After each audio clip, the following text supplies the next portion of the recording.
Most people live lives, I call it the not enough life. They live life as if the resources that sustain them, that nourish them, that reward them, and that validate them are in perpetual short supply.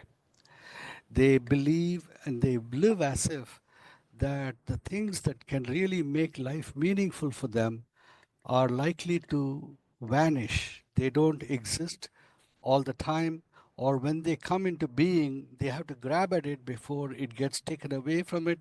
Somebody else takes it, or it dies out, or it decays, or something like that. So they live this life of perpetual hustle, like as if they really are not in command of the appearance of the things that they need most in their life. They live as if they live what I call the accidental life. They live as if they are standing there waiting for life to manifest favorably for them. That's the first part. The second part is because they are not confident that life will manifest favorably for them, they are constantly manipulating, constantly scheming, trying to engineer life to come to their position favorably. Or they are constantly trying to figure out what's likely to happen in the next 5 minutes and position themselves such that they can be in a position of advantage.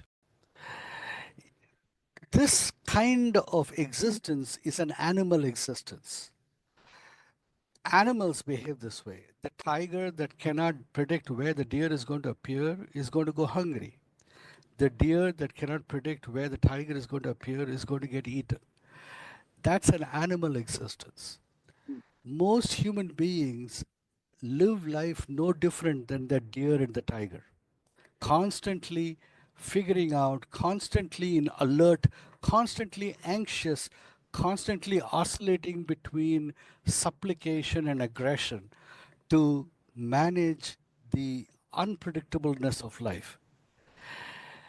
What I teach people is I call this kind of existence that I just described to you a consumer's life, where you sit at the table of life and you're waiting for the meal to be given, and you're hoping and praying that today the waiter is going to come with something delightful to your table and not some crap that he's going to slop onto your table. All right.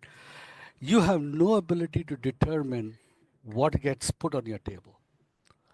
You have no ability to change it.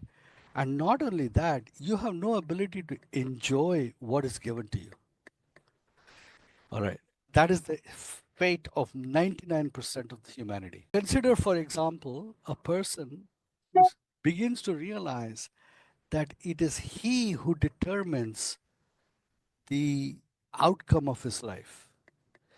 He may not determine what comes before him, but he determines how he experiences it. There are two aspects to you and me. We both have an ability to be perceptive of the experience of life as it comes. And then that is what we call as our awareness.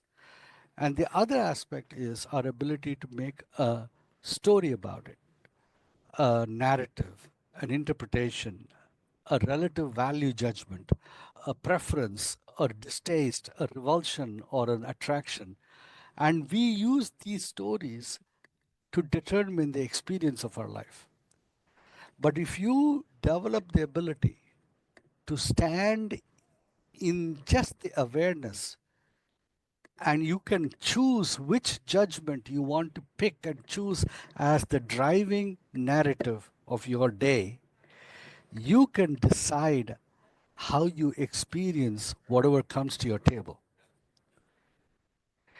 Most people don't have mastery over that.